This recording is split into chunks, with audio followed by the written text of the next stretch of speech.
Chapter 3। सच्चे गुरु को पहचाना कैसे जाए।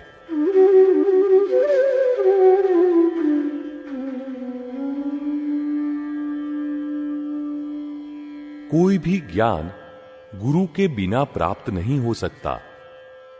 सांसारिक ज्ञान हो या आध्यात्मिक ज्ञान, दोनों में ही गुरु की जरूरत रहती है।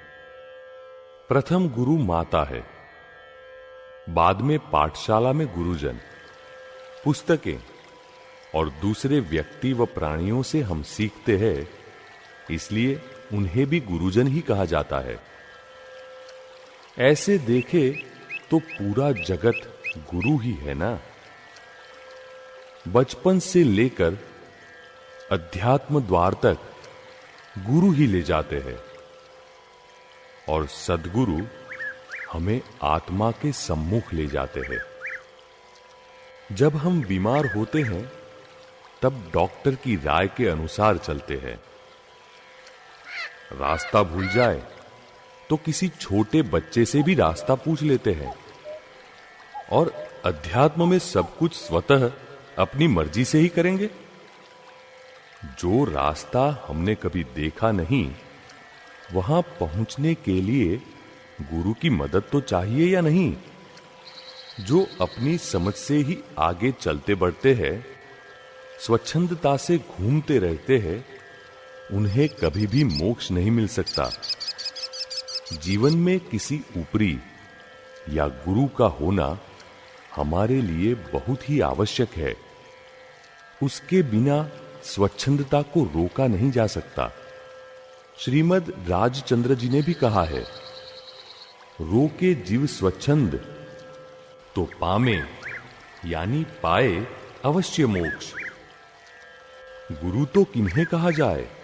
जिन्हें देखकर ही हमारा शीश श्रद्धा से झुक जाए, जिन्हें देखने मात्र से ही हमारे दिल को ठंडक मिले और जगत विस्मृत हो जाए, उन्हें गुरु माना जा सकता है। जो आर्त ध्यान और रौद्र ध्यान का त्याग करवाकर धर्म ध्यान करवा सके, जिन्हें कोई गाली दे तो रौद्र ध्यान न हो, आहार न मिले तो आर्त ध्यान न हो, तो समझना चाहिए कि ये हमारे गुरु बनने लायक है। उनमें किंचित मात्र भी आसक्ति नहीं होनी चाहिए। गुरु शिष्य के संबंध में स्वार्थ नहीं होना चाहिए। आजकल तो लोग लोभी व लालची हो गए हैं, इसलिए उन्हें गुरु भी ऐसे ही ठगने वाले मिलते हैं। लोगों को लालच रहता है कि हमारे घर लड़का हो, मेरा कारोबार ठीक से चले, अतः उन्हें गुरु भी ऐसे लालची मिल जाते हैं। लोग टेढ़े चलते हैं, अतः गुरु भी टेढ़े ही मिलते हैं। जहां लक्ष्मी का व्यवहार है, वहां गुरु हो ही नहीं सकते। यदि सत्संग में प्रवेश के लिए टिकट है, तो वह नाटक कहा जाता है। जहां गुरु पैसे या स्त्री के भिखारी है, वहां से हमें अपनी राह बदल देनी चाहिए। वहां तो हमें बैठना भी नहीं चाहिए। अब प्रश्न यह उठता है कि सच्चे गुरु को पहचाना कैसे जाए। जिन्हें हम गाली दे तो उन्हें हमें क्षमा देनी न पड़े, बल्कि सहज क्षमा हो। हम चाहे कैसे भी उनका अपमान करें, फिर भी क्षमा ही हो, सरल हो।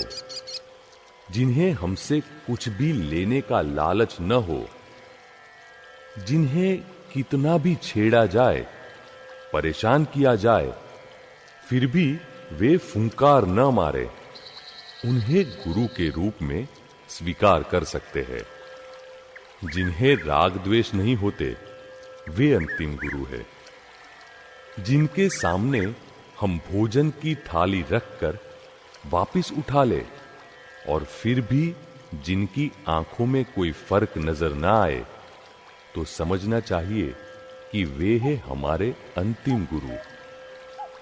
फूलों की माला पहनाने से खुश न हो तथा गाली देने पर क्रोधित न हो, वे ही सच्चे गुरु। जिनके पास बैठने से भीतर ठंडक का एहसास हो तो मान लेना चाहिए कि वे सद्गुरु है।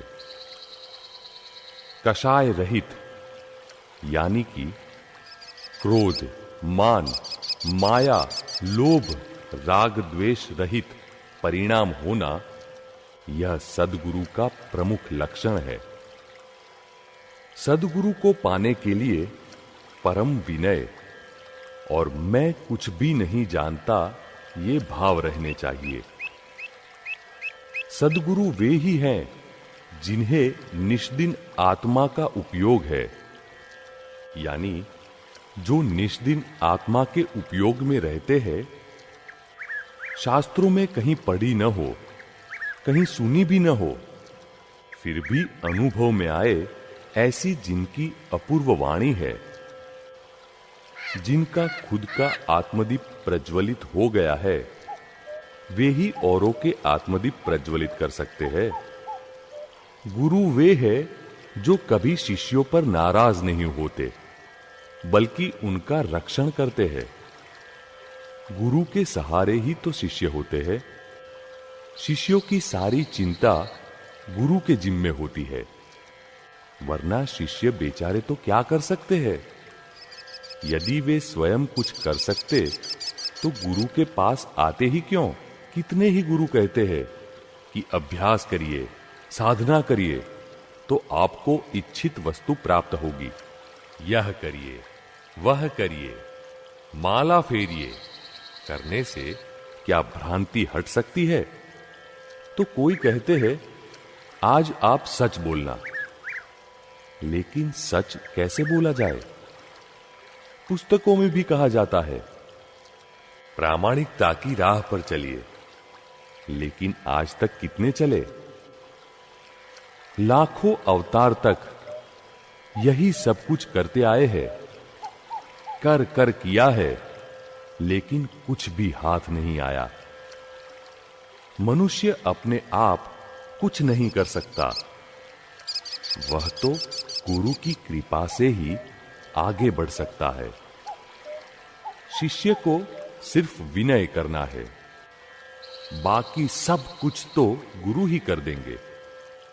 गुरु के मिलने से सही राह मिलती है, लेकिन सद्गुरु के मिल जाने से तो हमारा आत्यंतिक कल्याण हो जाता है। जो रोकड़ मोक्ष यानी कैश मोक्ष जीते जी ही मुक्ति देते हैं, वे सद्गुरु है। वे स्वयं संसार से मुक्त ही रहते हैं। संसार में रहते हुए भी उनके कोई भी उदय कर्म, कोई भी संयोग उनकी भीतर की स्थिरता को नहीं हिला सकते, तथा हमें भी संसार से मुक्ति दिलाते हैं।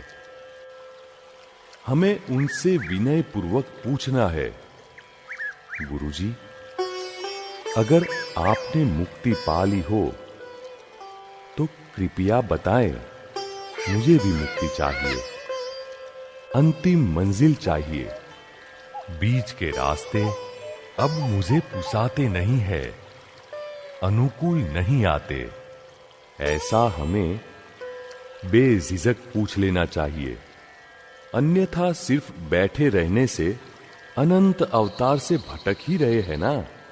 मनुष्य जन्म बार बार नहीं मिलता, और इस प्रकार व्यर्थ समय गंवाने से यह अमूल्य जीवन बर्बाद हो जाएगा। लोग तो एक ही गुरु को पकड़कर बैठ जाते हैं, लेकिन हमें नहीं अटकना चाहिए। यदि गुरु हमारे प्रश्नों के समाधान न दे सकें, तो हमें अपने गुरु बदल देने चाहिए। इस प्रकार तलाश करते करते एक दिन सच्चे गुरु मिल ही जाएंगे। सच्ची लगन से तलाश करने से क्या कुछ नहीं मिलता। जहां चाह वहां राह। सद्गुरु यदि भेद विज्ञानी है तो वे हमारे कर्मों को भस्मीभूत करके आत्मा का लक्ष्य स्थापित कर देते हैं। यदि हमें अहंकार से मुक्त होना है तो ऐसे सद्गुरु की कृपा की आवश्यकता है जिनमें अहंकार न हो। अहंकार को निशेष निर्मूल करने का कार्य गुरु का नहीं है, वहां तो ज्ञानी की जरूरत पड़ती है। कोई ऐसे ज्ञानी पुरुष हमें मिल जाए जिनमें बुद्धि लेश मात्र भी नहीं है, क्रोध, मान, माया, लोभ आदि कषायों के परमाणु भी नहीं है, जो उनके अपने देह के, मन के, वाणी के मालिक नहीं है, ऐसी जिनकी देहातीत अवस्था है, उनकी कृपा से हमारा अहंकार निर्मूल हो सकता है और आत्मा का लक्ष्य बैठता है। ऐसे ज्ञानी पुरुष शिष्य का कल्याण नैमित्तिक भाव से करते हैं। वे स्वयं को कर्ता नहीं मानते। वे गुरु होने के बावजूद भी गुरु पद में नहीं रहते। वे तो स्वयं को पूरे जगत का शिष्य मानते हैं और जो शिष्य बनना जानते हैं वे ही गुरुपद प्राप्त कर सकते हैं। अंत में ऐसे सत्पुरुष को खोजकर उनके चरण कमल में सर्वभाव समर्पण करने से मोक्ष की प्राप्ति हो सकती है।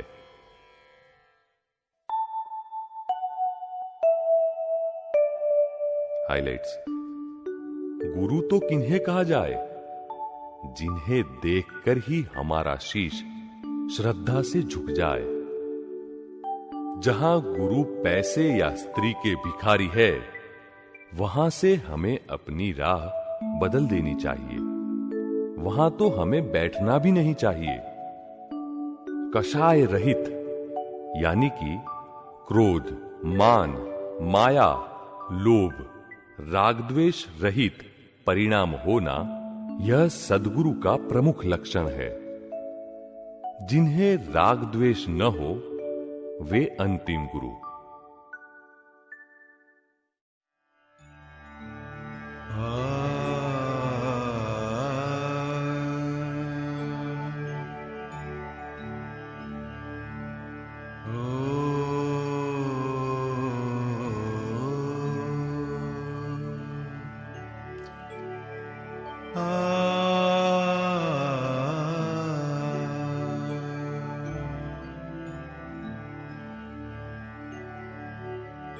गुरु ते कोने कहेवा,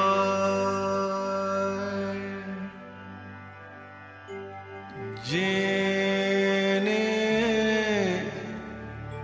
जो आथी शीश झुकिया।